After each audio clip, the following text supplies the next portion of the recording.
Welcome to my channel. Video শুরুতে জানাই সকলকে স্বাগত। অষ্টম পাশে পূর্ব রেলের কয়েক হাজার নিয়োগ, আবেদন করলেই চাকরির সুযোগ। মাধ্যমিক পাস ছাত্রছাত্রীদের জন্য এবার বিরাট সুখবর। এবার মাধ্যমিক পাশে কয়েকশো অ্যাপ্রেন্টিস বা শিক্ষানবিশ নেবে ভারতীয় রেল। এই মর্মে গত কয়েকদিন আগে ভারতীয় রেলের পূর্বাঞ্চল শাখায় মারফত শিক্ষানবিশ নিয়োগের বিজ্ঞপ্তি প্রকাশিত হয়েছে। তবে এক্ষেত্রে আবেদনকারীকে ভারতীয় নাগরিক হতে হবে। পাশাপাশি গোটা দেশের যে কোনো প্রান্তের প্রার্থীরা আবেদন জানাতে পারবেন। ভারতীয় রেলের বিভিন্ন পদে শিক্ষানবিশ হওয়ার সুযোগ পাবেন সফল এবং যোগ্য প্রার্থীরা।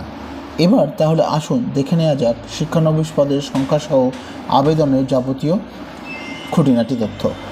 প্রকাশিত বিজ্ঞপ্তি নাম্বার ও তারিখ RRC/ACT অ্যাপ্রেন্টিস 2022-2023। এটি প্রকাশিত হয়েছে 23শে সেপ্টেম্বর 2022।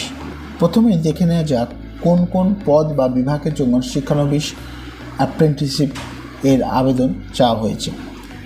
প্রথমে রয়েছে fitter, welder, armature binder, machinist, carpenter, electrician, painter, mechanic, wireman, plumber, mechanical engineer, civil engineer, refrigeration and air conditioning.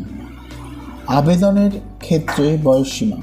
উল্লেখিত বিভাগে শিক্ষানবিশ হওয়ার আবেদনের ক্ষেত্রে আবেদনকারী প্রার্থীর বয়স হতে হবে 15 থেকে 24 বছরের মধ্যে। এক্ষেত্রে তপশিলি জাতি, তপশিলি উপজাতি প্রার্থীদের 5 বছর, ওবিসি প্রার্থীরা 3 বছর এবং শারীরিক দিক থেকে বিশেষভাবে সক্ষম প্রার্থীদের 10 বছরের ছাড় দেওয়া হয়েছে বলে জানানো হয়েছে। এক্ষেত্রে 1/8/2022 তারিখ অনুযায়ী নির্দিষ্ট বয়স হিসাব করে নিতে হবে। প্রথমে আসি আবেদন পদ্ধতি সম্পর্কে। ভারতীয় রেল মারফত প্রকাশিত বিজ্ঞপ্তি অনুযায়ী আবেদনকারী প্রার্থীকে অবশ্যই ভারতীয় নাগরিক হতে হবে।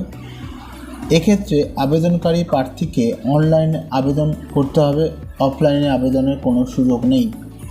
প্রথমে আবেদনকারীকে আবেদন ফর্মটি ভারতীয় রেলের ওয়েবসাইট থেকে ডাউনলোড করে নিতে হবে। এরপর ওই আবেদন ফর্মের নির্দিষ্ট স্থানে নিজের নাম, জন্ম তারিখ উল্লেখ করে প্রার্থীর বর্তমান বয়স, লিঙ্গ, বর্তমান ও স্থায়ী বাসস্থানের ঠিকানা, শিক্ষাগত যোগ্যতা, প্রাসঙ্গিক বিষয়ে অভিজ্ঞতা, আবেদনকারীর সর্বশেষ কাজের যাবতীয় বিবরণ, মোবাইল নাম্বার, ইমেল আইডি, আবেদনকারী প্রার্থীর পিতার নাম, সর্বশেষ আবেদনকারী নিজের সই স্ক্যান করে আবেদন ফর্মের নির্দিষ্ট স্থানে আপলোড করে দিতে হবে।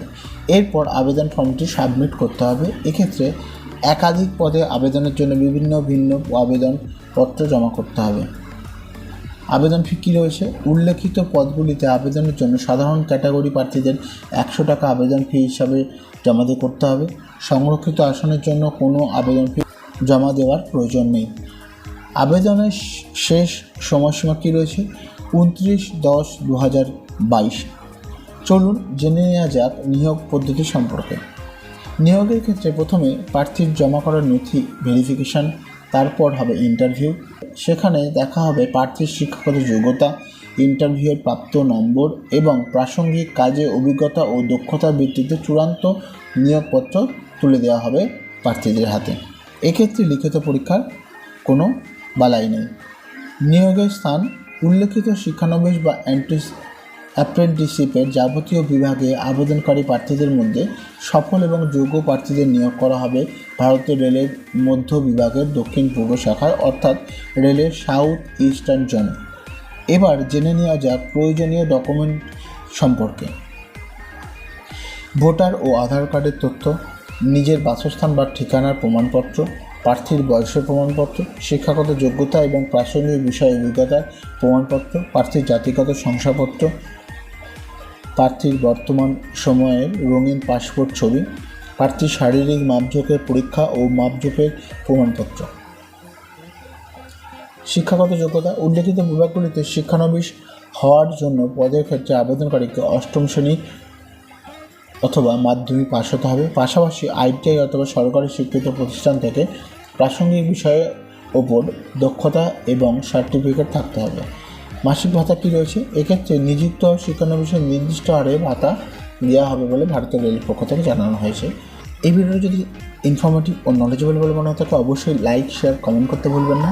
আর আপনি যদি আমাদের এই চ্যানেলে নতুন হয়ে থাকেন অবশ্যই চ্যানেলটা সাবস্ক্রাইব করে নোটিফিকেশান অল করে রাখুন আগামী দিনের সমস্ত আপডেট সবার আগে দেখার জন্য।